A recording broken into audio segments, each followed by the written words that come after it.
Everything nowadays is done in the name of content. Content creator, social media content. We create something, we put it out into the world, and boom, it gets tagged with the name content. And I think an effect of that has become that storytelling in name and the art form has become a rarer and rarer breed, and the supply of it has gone down. And I would say that content and our mindset behind it has become the main form of communication when we're trying to create and share our ideas and our thoughts. And we've lost touch with what it actually means to create a story and share a story with the world. And now you could say that's just how the landscape of creation has changed over the years, and that's how technology has evolved, how we communicate with others and share our thoughts and ideas and share our stories. But I actually do think that there are some downsides to that and some dangers to that. Because when we create content, when we can, and it's a positive thing, it's never been easier to take some type of idea or some type of experience from our lives, craft it into something, and put it out in the world. It's an incredible thing. But there are some downsides because that process is so quick, because you can do it literally within a moment's notice. What happens is we try to live, understand, and share our experiences all at the same time. Content can happen immediately. Story needs time to unfold. Content is really about what's happening. Something happens to you, okay, boom. How do I feel about it in the moment? And then put it out into the real world. Story is more about, okay, what's happened or what am I going through right now? How did it make me feel? Let me reflect on that. What does it mean? How did this change me? How did this transform me? Let me take some time to digest this for myself. And then let me craft a little bit of a deeper, longer form piece on this and then share it with the world. And I touched a little bit on this just now, but I feel like there are three phases when it comes to sharing, whether it's through content or whether it's through storytelling. First, we need to live something. We need to have some type of experience. Then, when we live that experience, then we reflect on it. What do we make of this? What are our thoughts? What are our ideas on it? And then after that, we create. We create some type of piece. And more times than not, it's creating a piece of content. And what we're talking about when we create a piece of content from those three different phases of living, reflecting, and creating, what ends up happening is like all three of those phases have to happen simultaneously and they all live on top of each other. When in actuality, those three components are three separate chapters that need time and space to breathe on their own, and they need our full attention. Like we need to fully live what we're experiencing. I'm not trying to understand what it's like in the moment. I'm not trying to reflect on it. I'm not trying to garner some type of insight on it right now. Like I need to just fully be within the moment and live this rather than, because I think what can also be dangerous at times is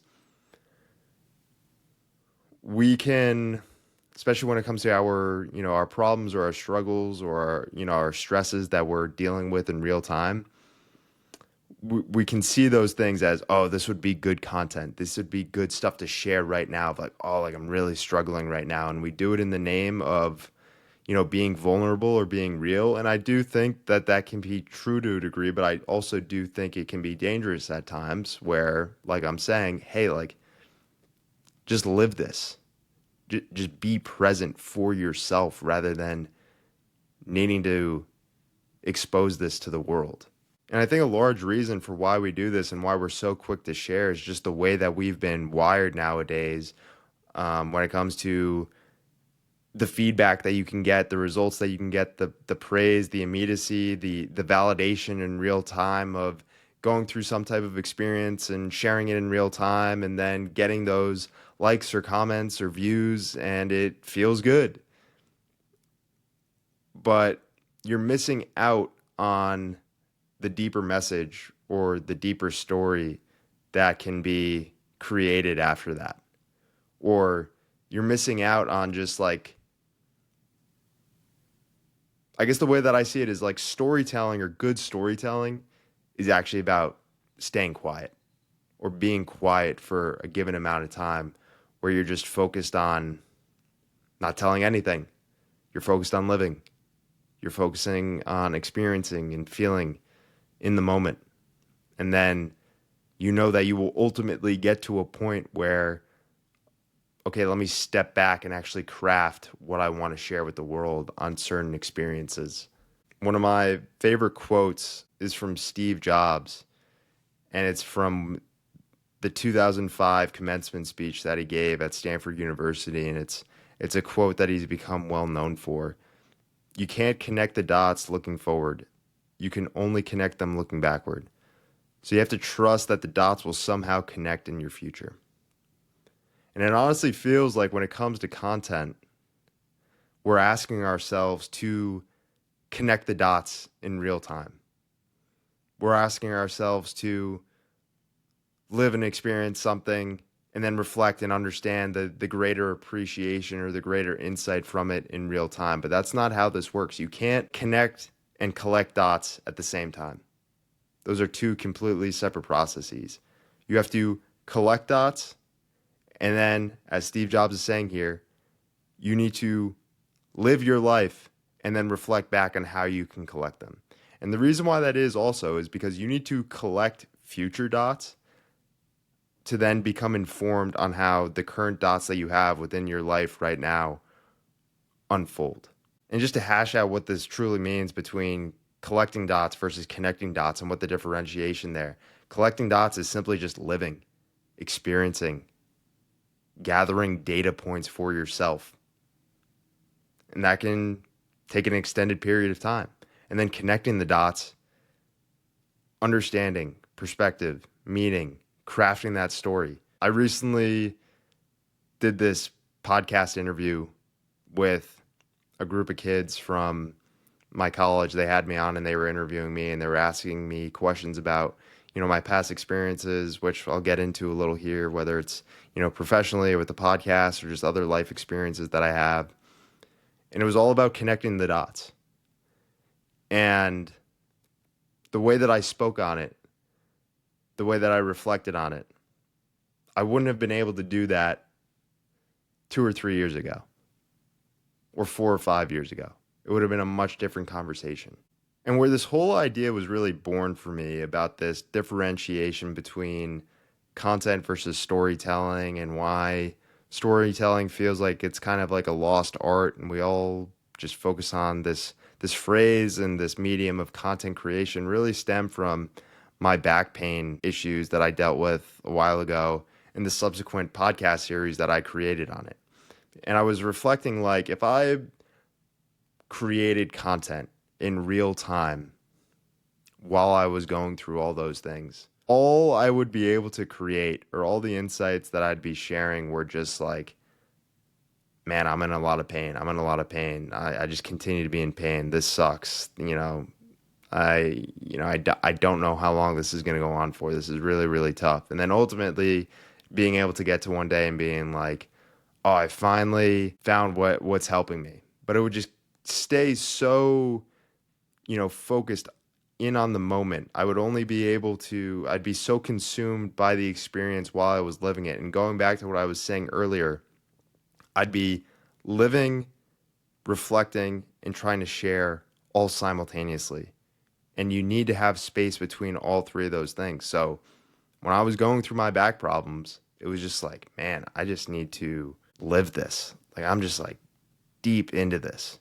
And I understood. This is a part that I actually had shared within my podcast series early on in the experience when I was dealing with everything. I said like, this is going to be a hell of a story.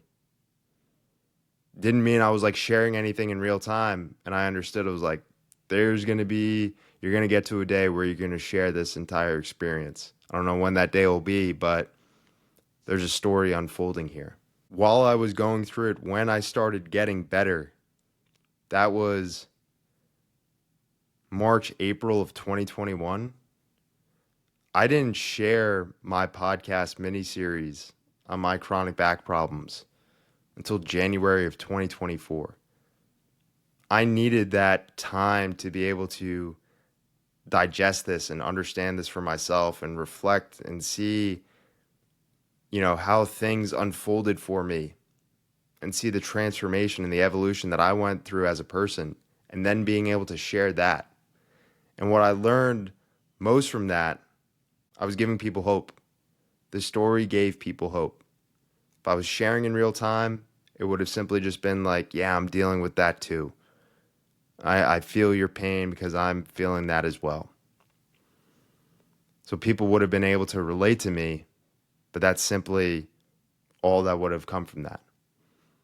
But by sharing my story and almost sharing it like a hero's journey about here's what I went through, but here's the deeper emotion and understanding of this entire experience, wasn't that just people were able to relate to me, but getting messages like you gave me hope. You showed me that there's a path through this pain that I can get through too. Another example, that was the chronic back pain was a big one. Another example of, how our perception changes between how we understand things in the moment versus after a given amount of time has passed. My first job out of college was working in commercial real estate in New York City. In the moment, more days than not, more experiences than not, I was like, man, this isn't the work for me. I'm wasting my time here. I hate this.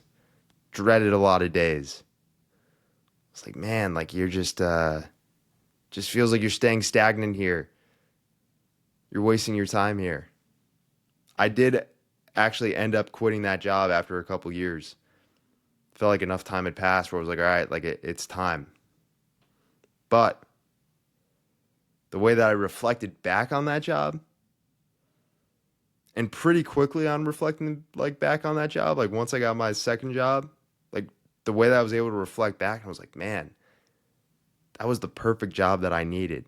I created such a strong foundation with the skills that I built, the discipline, the tenacity, being able to work in that type of environment, and I was incredibly grateful for it.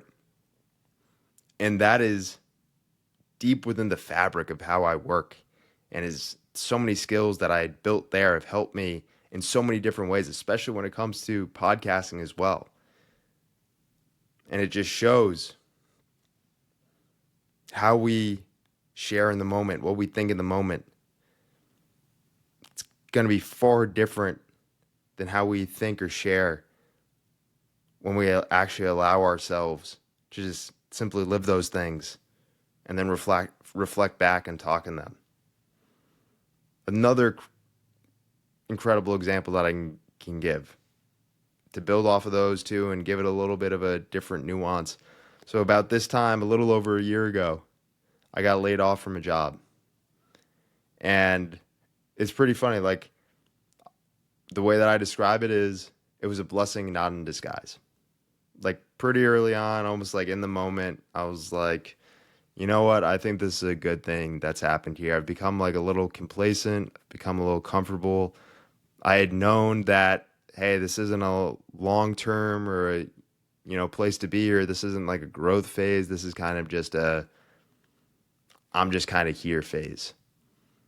And so I knew that, okay, being laid off, it was kind of ripping the Band-Aid. It was a good thing.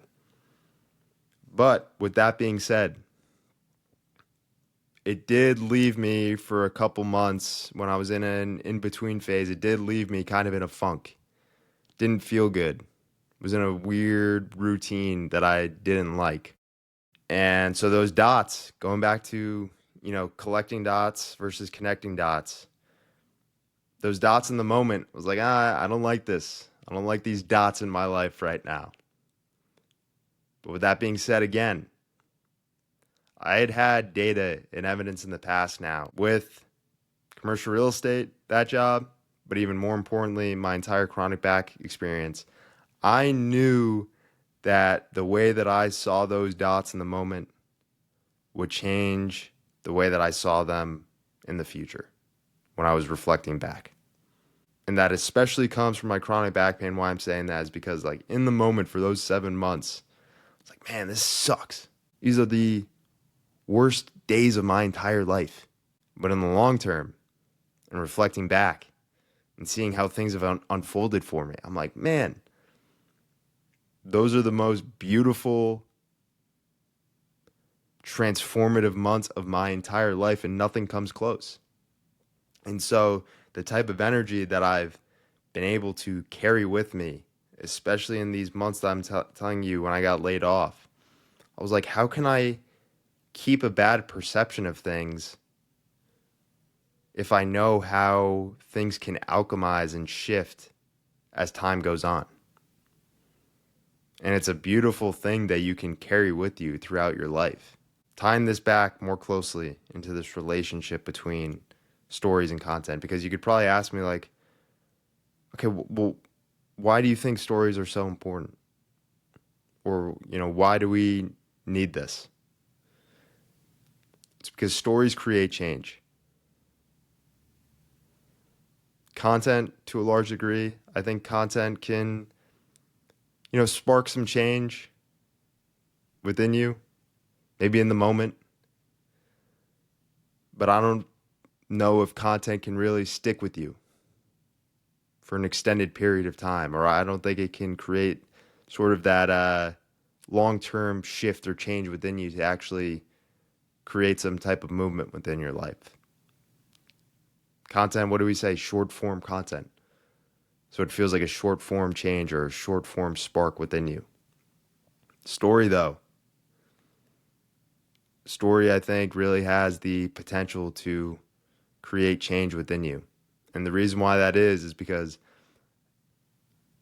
when story is done right, it gets you in touch with your feeling side and your feeling self. Because I think when you want to create change, you got to change the way people think. And to change the way people think, you got to change the way that they feel. And that's what story can do for people. And like I said, story can give people hope. And hope sticks with you. Especially when you're in a tough situation. When you really don't have any evidence or belief that things can get better. Hope is the main thing that you're trying to find. And you can find that within a story. Just another big component to emphasize is the time. Story needs time to unfold. Content rushes that entire process. We rush to explain the experiences that are still unfolding real time. We have the potential to share half-baked understandings or reflections of what we're going through.